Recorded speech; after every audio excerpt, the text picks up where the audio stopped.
Welcome to this week's Eccentric Minute, brought to you by Eccentric. This week's Eccentric Minute is one of my favorite exercises to do with the K-pulley, and that is the pull-through. Guys, once you've figured out about how far you need to walk out with the K-pulley, grab whatever attachment you're using for the pulley, walk yourself out there, and really push your hips back at the K-pulley. From there, when you hit that stretch, really punch your hips forward, keep your chest up, and try to extend your knees and your hips all the way through. And this is where one of the major benefits of using a flywheel kicks in, as it pulls you into a deeper stretch as you push your hips back into your hamstrings and your hip extensors, so that you really open it up and stretch everything out in the back. This is an exercise that I'm sure your athletes are going to love to hate, but reap awesome rewards from.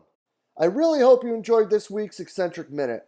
Make sure you check them out at eccentric.com to find out everything you need about the K-box and the K-pulley. Being a strength and conditioning professional requires constant pursuit of better knowledge, better methods, and better means. But what if there was a place where strength and conditioning coaches could learn from some of the most innovative practitioners in the world, such as Jeff Moyer, Lachlan Wilmot, William Wayland, James the Thinker Smith, and Kierwenham Flatt? Well, you could find multiple lectures from each of these top-level coaches and a few lectures and examples from yours truly as well, all in the Strength Coach Network.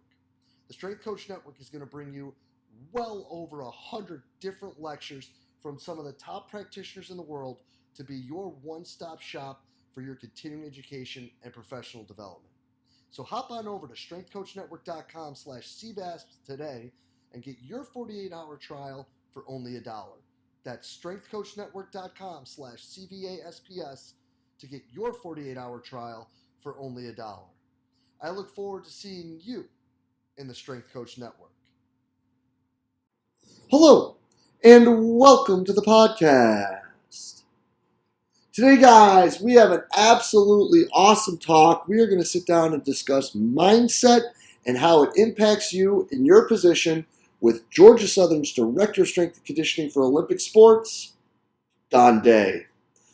After a rundown of how we got down to Georgia Southern, Don is going to dive right into the impacts of the mistakes that he's made on him to better understand how, he actually could make any situation great and how this developed him not just as a coach, but as a person as well. We then discuss, understanding what you have access to and how that's the key to building your program and how important the staff that you surround yourself is in this entire process. Next, we go right into the tenants of his program, and he shares with us how those were built, the process behind it, how his staff was involved, and how he and his staff hold each other accountable to these tenants. And then he shares a great story about selecting his staff and how building relationships and looking at things in a positive manner had the hugest impact on how he selected the people that work with him down there at Georgia Southern. Guys, we finish off discussing the importance of appreciation and how that really is helping him continue to move forward and drive forward and help his staff build as they get going. This is really an awesome talk, guys. I hope you enjoyed as much as I did. Let's get right to it. Don, thank you so much for spending the time with us today. Hey, I'm glad to be here, man. Thanks for the excitement, the energy. Hey, wakes me up this morning. Yo, man, I'm fired up for this. We've been chopping it up a little bit here, before we get into this, and this is going to be a fun talk. But for the person who may not know who exactly Don Day is, let's let them know who you are, where you're at, and how you got down there. All right, I'm Don Day. I'm the Director of Strength and Conditioning over Olympic Sports here at Georgia Southern. I'm from Akron, Ohio. My path to this position has been utterly insane over the last about 7 or 8 years, give or take, of coaching. So I started off at Bowling Green State as an intern.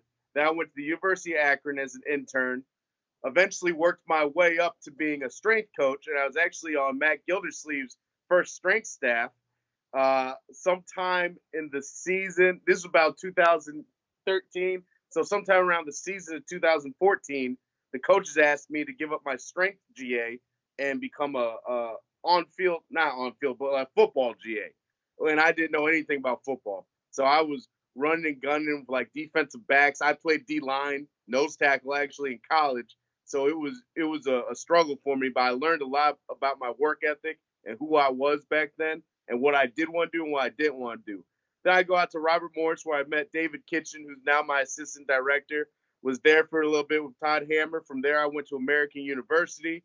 Uh, but I got the itch to be back in football. I didn't have football at American University, so still back then I wanted to be a football guy. I wanted to work my way to being a Power Five football guy.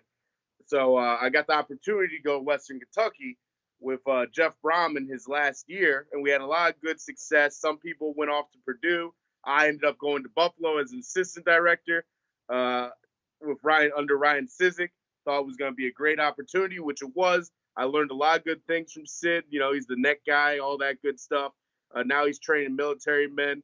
So Sid was with me. We were together for about, I want to say 5 months. It's about 5 months, and then I got he started to get another job and make his way over to that role, and I got elevated to the interim director.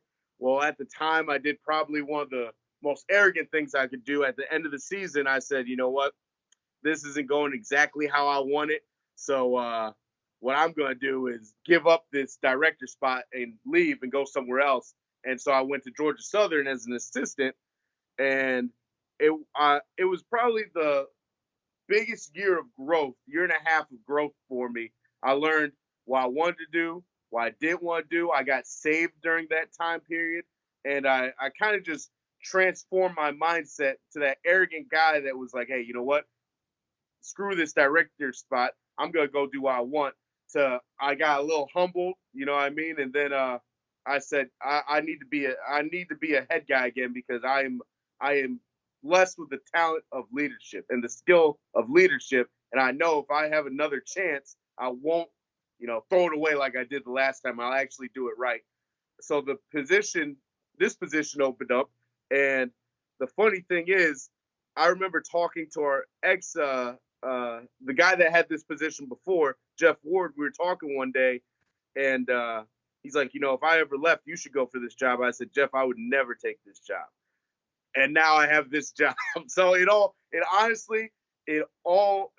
were talking about me and my assistant David Kitchen the other day, literally yesterday. It all, as much as I tried not to take this job by interviewing other places, in my mind, I was not going to stay at Georgia Southern after the 2018 season, no matter what. Everything I did to not get this job, God guided me to getting this job, and it has been the best experience of my life, and I'm so, so grateful, and I'm ready to build this thing up the way it needs to be built up. I think that there are some really important messages in that entire, gosh, that's like a crazy ball bounce up and down the Mid-Atlantic. Insane. But I think the biggest one is that transfer, is that step back, that deep breath, that refocus, that, it's such a cheesy line, and everybody says it. And I think that probably like a quarter of the people that say it actually understand what it means. And of those people, like a quarter actually mean it. But making it the big time and changing that to get to, Mm-hmm. how that impacts not just the coach, but every single aspect of their life. Yes. Yes. I think that when it came to jobs in the past, it was always like a task. You know what I mean? Like, I have to do this, I have to do that, I have to do that because it'll get me to this spot, get me to this spot. I want to be a Power Five guy, so I have to do this, have to do that. I never enjoyed really the process of anything, and I really just felt like when I got to a certain spot, I deserved that. Not that, I just felt that way. Like I was a very cocky, arrogant guy until the age of 27, 28. And then once this position got bestowed on me, I haven't ever used that word, so I wanted to throw it out. But once this position got bestowed on me, it was like, God, I have literally messed up so much in my journey to getting to this position. So I know this wasn't me. And then when people say make the big time where you're at, I always thought, like you said, I always thought it was kind of cheesy, and I was like, those are just underachievers. So that's the way I thought back then. But then when I got this position, and I've really been able to root myself down in the community and with my athletes, with administration, I've talked to more administrators than I've ever done my whole life. I'm always like hanging out with the coaches and the coaches' offices and all that stuff. I was like, man, now I get the whole make the big time where you're at. It's not about the logo. It's not about the stuff that you don't have. It's about making, like you said, make the big time where you're at and doing the most with what you're given. So let's talk about doing the most with what you're given, because you're in a spot where right now you just finished two in-season teams. You're Mm-hmm. rolling into now. People think college basketball is a long grind, but like if your baseball team's cooking, like that goes. I mean, that's like Toy Story, man. That's like to infinity and beyond, like how long that season goes. Yeah, So let's talk about that, because like you go from like the prep and then the real hard double team in season into that what could be 6 7 months of college baseball. and Let's we've been talk in the about championship. We've been in the yeah. championship. I think it's something crazy like 3 out of the last 4 years or 4 out of the last five. So we're gonna, knock on wood, we're gonna be back. So and this time we're gonna win it. We're gonna win it. But uh, so it's gonna go for a long time. But yeah, I think the first thing I have to say is I have great assistants. So me being able to run the department and elevate the department and do the things I'm able to do is because my assistants give me the capacity to really the capability to do it. I have the capacity to do it, but without them, I wouldn't have the capability to do it. So, it sounds worse than what it is. All two in season teams and going into baseball. But for me, honestly, I don't really think about it like that because I know I have the best assistants in the world. I don't. My one assistant handles all the nutrition, so I don't ever have to worry about. We meet once a week and we just go over like from a budgetary standpoint what we spending, what are our projections, and what do we not need to spend. My other assistant, Coach Kitchen, he handles a lot of the day to day things. He handles equipment. He handles the internship. So when it comes to you know where our interns at.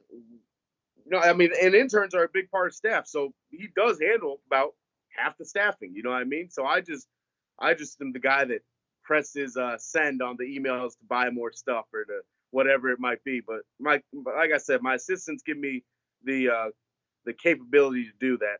So I big shout out to them.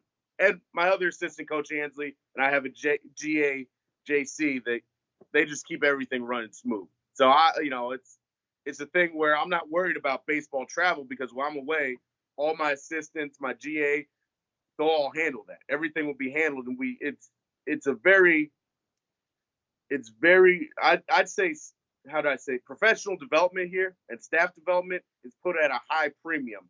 So I can say this now confidently that they're ready to handle everything because we grinded on professional development and staff development at the beginning stages. It was not just, hey, here's the handbook, this is what we're about. It was, hey guys, listen, this is what this is what I want to be about before I met any of you guys and we sat down in a room together. Now that we're all in a room together, let's sit down and iron this out, see where what's real, not realistic, but what does this look like for us and our staff versus what it looked like for me and the imaginary staff, if that makes sense. So what's reality versus imagination? And let's iron out. And if we're going to be about this, then that's what we're going to be about. And that's the standard we really hold is whatever we said we are going to be about in late July, when we sat down, made the tenets of the program, the standards of this department, that's what we're going to be about. And we just hold each other accountable to that. It's not a thing where it's I'm in charge and holding everyone accountable and everyone's underneath me. It's a servant leadership, and I'm walking alongside my assistants, and we're all holding each other accountable to the standard that we all set together. I love that, man, because when you again, another cheesy cliche statement, right? People always say, you can't talk about it, you got to be about it. And when you're building these things, I think that one thing you brought up is something too that is starting to gain a little steam or turn a little bit more sexy when it comes to like the leadership aspect of what we do, and that is the building the tenets of your program. And if you Hmm. wouldn't mind, because I don't think people talk about the actual process of it enough. I think that it's more of just people saying like, yeah, this is what we do. And it's like, well, but you sat down with your staff, you guys, I believe you mentioned four other people, so the five of you sat down and talked about these things. If you could share with us that process, because I think that's something that like would be really important to people to understand, like how people actually look at this stuff and build it for themselves and are having success keeping to it, which might be Hmm. just as hard.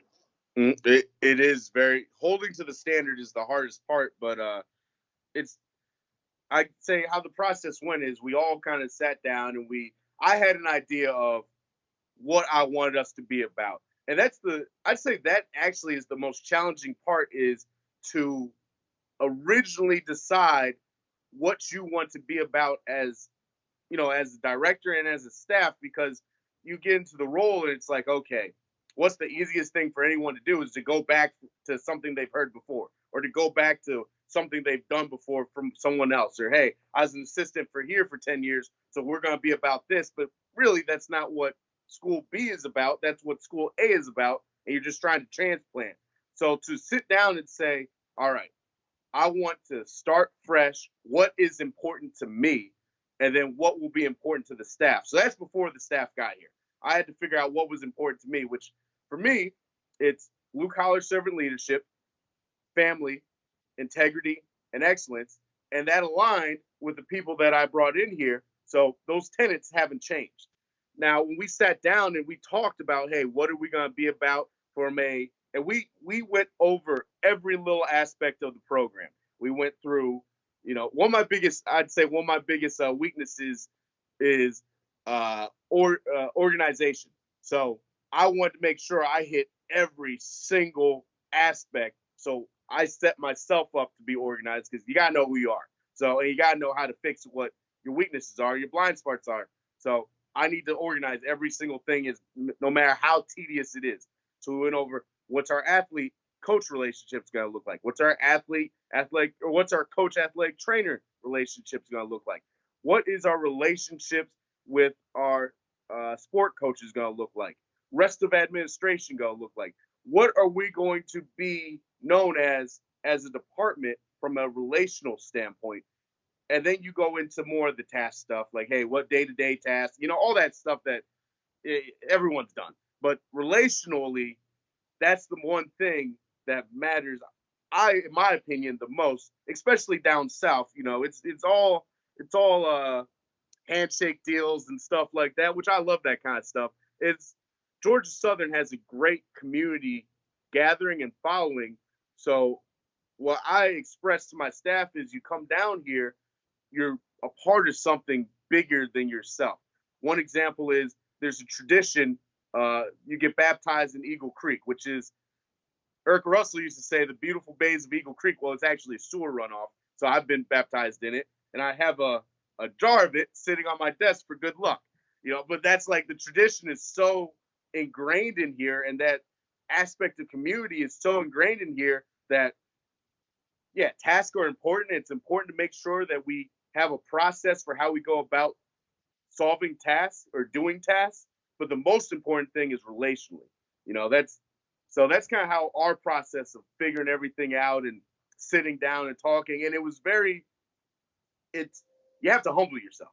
You got to go in with humility, and you have to have a lot of communication really at all times, but especially at the very beginning, because you get so excited. Hey, you got a new car, you driving a new car, but oh wait, now I got to pick up him, I got to pick up them, I got to pick up them, and he wants to stop because he's hungry, but I want to go here, and she wants to stop to go to the restroom, but I want to go to where I want to go. This is my car. You got to really humble yourself and say, hey, if I'm going to be about relationships and servant leadership, I can't be sitting on top of the castle looking down. I have to be open to ideas, and not all my ideas are good ideas. And my assistants tell me if I'm messed up, and I say, all right, well, I'm messed up. Let's move on. And even though it looks on the outside like, Don, he's very receptive. Sometimes I'm like, oh, that mother. But like, I just I force myself to be humble and to listen and to be meek, which isn't being weak. It's being actually strong enough to say, you know what, I am wrong. Let me listen to my counsel who are around me, so I don't become like the Mad King. No doubt, man. No doubt. Because as shiny as those dragons are and as good as they were for him, they took a lot of trouble to everybody else, man. Yeah. And I love what you're talking about here with these ideas and these tenets and bringing people in because, again, the whole idea, another thing that people like to talk about is you got to get the right people on the bus. And I think that that's something you've been, successful with. I've been very, very, I don't want to say lucky because it's not luck. It's all timed and planned and all that. But I've been very grateful for my administration help, giving me the keys to the kingdom, saying, hey, you can hire who you want to hire, you can do what you want to do. And then, a big cornerstone of that process was getting Coach Kitchen.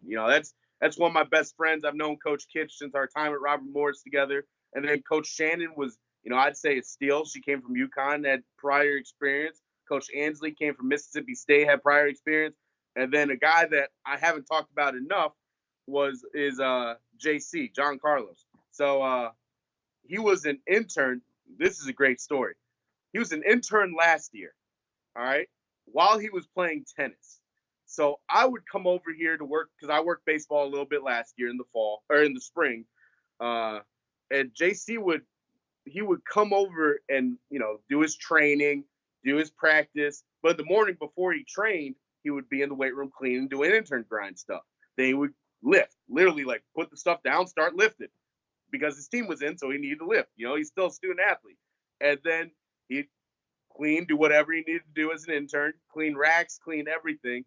And then he'd go to practice, go to lunch, come back, do the intern hours. And this was every single day for all of spring when I was going through my interview process, when I was going all through that. I got to see JC. And this is something that young coaches should listen to. I saw JC every day grinding. People say grind and hashtag grind and hard work, all that stuff. This dude was actually grinding while he was playing sports at a high level at D1 college. And then he emailed me as soon as I got the job. He went back over to Spain. He emailed me and he goes, hey, Coach Day, I would just be interested in staying on and helping out however I can. And he emailed me every single day. I would email him back. Whenever I email him back, he'd email me right away. I don't know the time difference or whatever. I don't know if he ever slept, but he would always email me back. And, that's part of the reason I was like, yeah, I saw how he worked. He gets it. He gets it done. He wasn't certified when he graduated. And then all of a sudden, hey, coach, I know I need to be certified. I'll have that certification in a month. So over the summertime, got the certification. Like that level of commitment and intent is what all my assistants have. And that's, it's just awesome to have that here. I'll tell you what, man, that's really a refreshing story too, because for a few things. The first is, I mean, obviously that loyalty to someone who's good to you is something that I don't think a lot of younger people truly understand how important that is. And for some of us older heads, like what that actually means. But even more so, talking about this young person, right? Like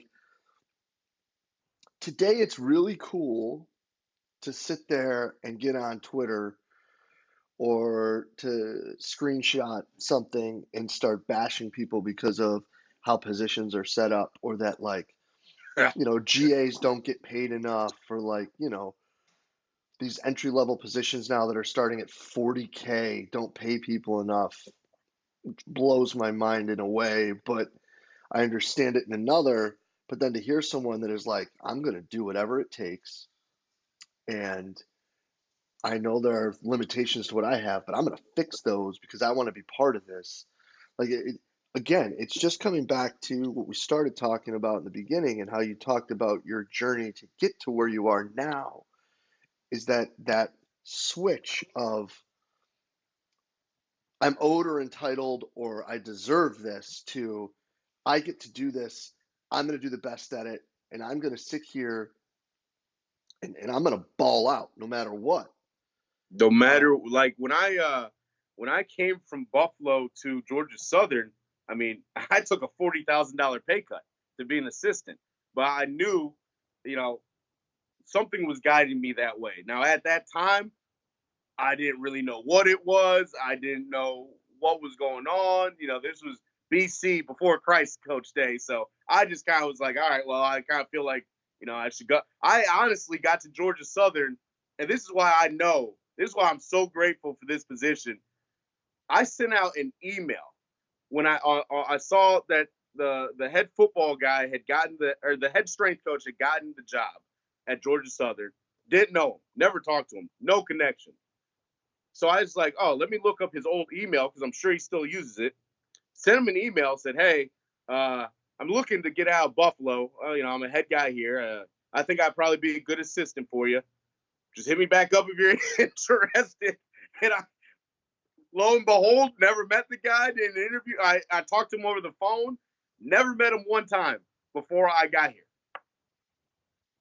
And so, like, the whole, like you said, with these low paying jobs or whatever it is, I've taken pay cuts twice and it's worked out perfectly for me in the end. I've worked at a job where I made 18K in 2016, which back then, I mean, 18K is a entry level spot. That was pretty good.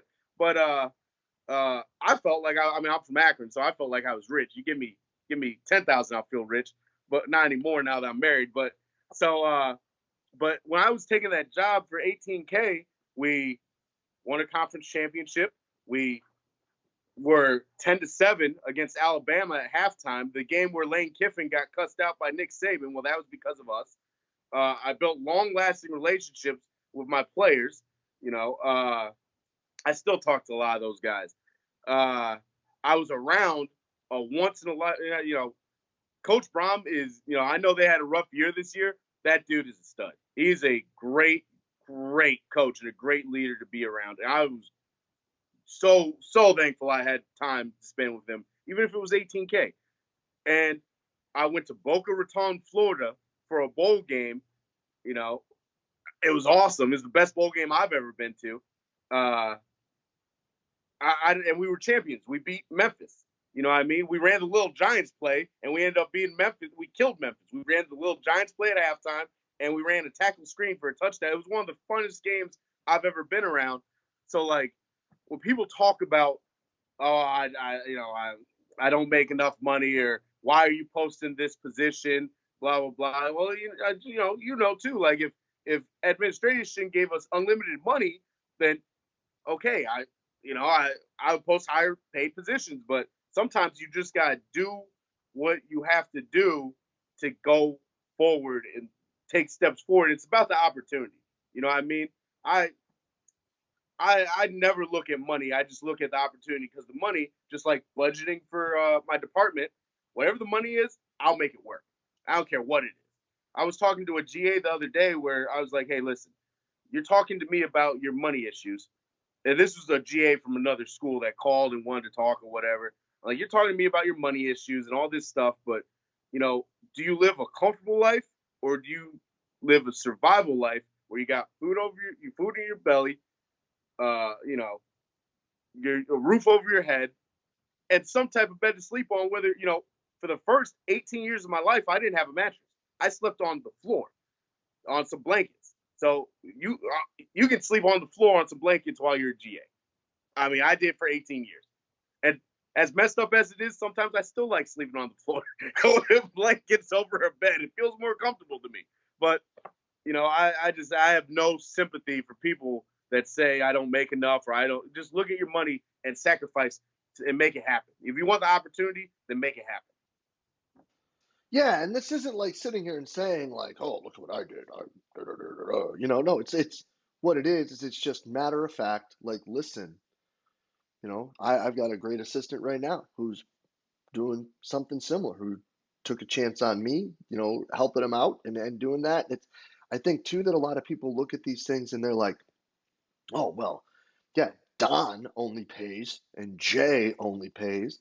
Like, Yeah. bro, I wish I made enough money to pay somebody. Yes. Like Yes. personally, like I could like Yes. write that check. It's not like it's not the people offering the position or who are looking for the help who are those that are at fault. Like, I mean, we can talk about oversaturation and how people complaining about this, if it's that bad and life's awful, maybe they should just find a different profession and cut down on the saturation. We could talk Hmm. about that another day. Like just having the flock kind of Yeah.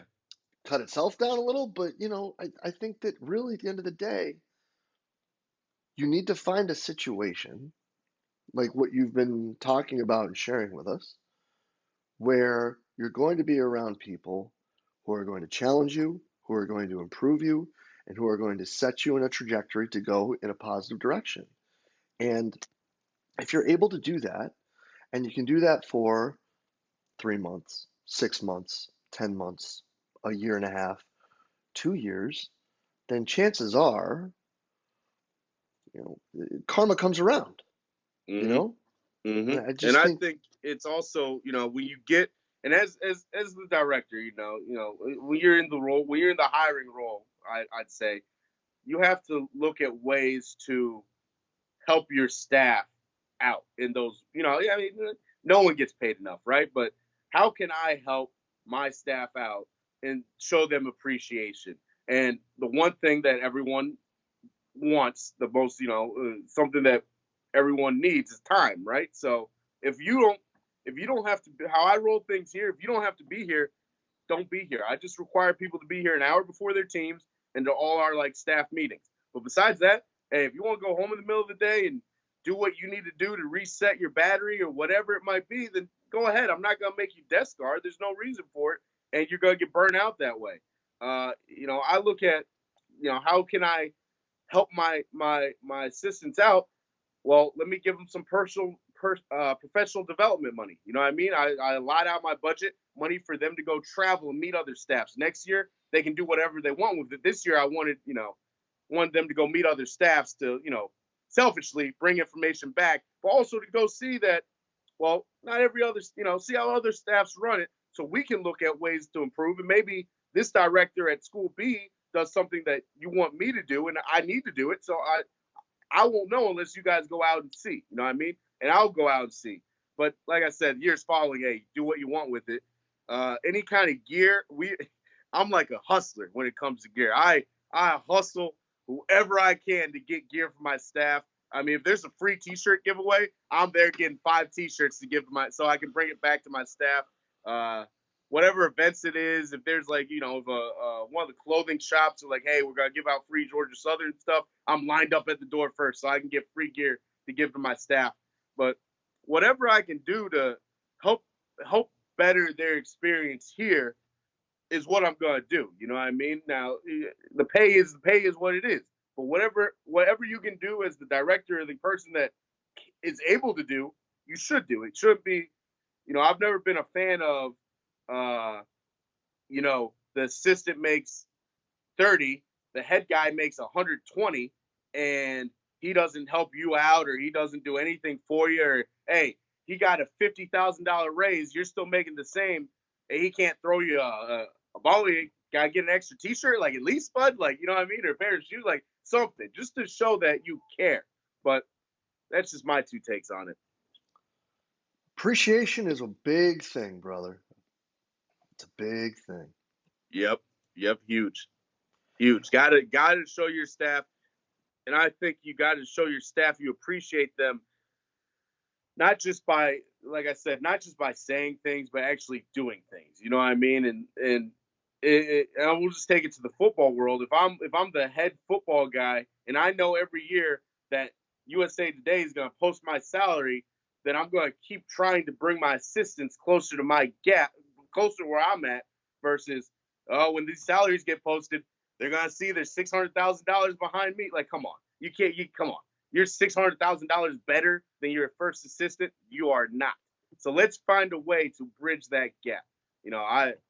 I'm not going too deep into it, but I try to find ways to bridge that gap. I love it, brother. I love it. Don, this is absolutely sensational stuff.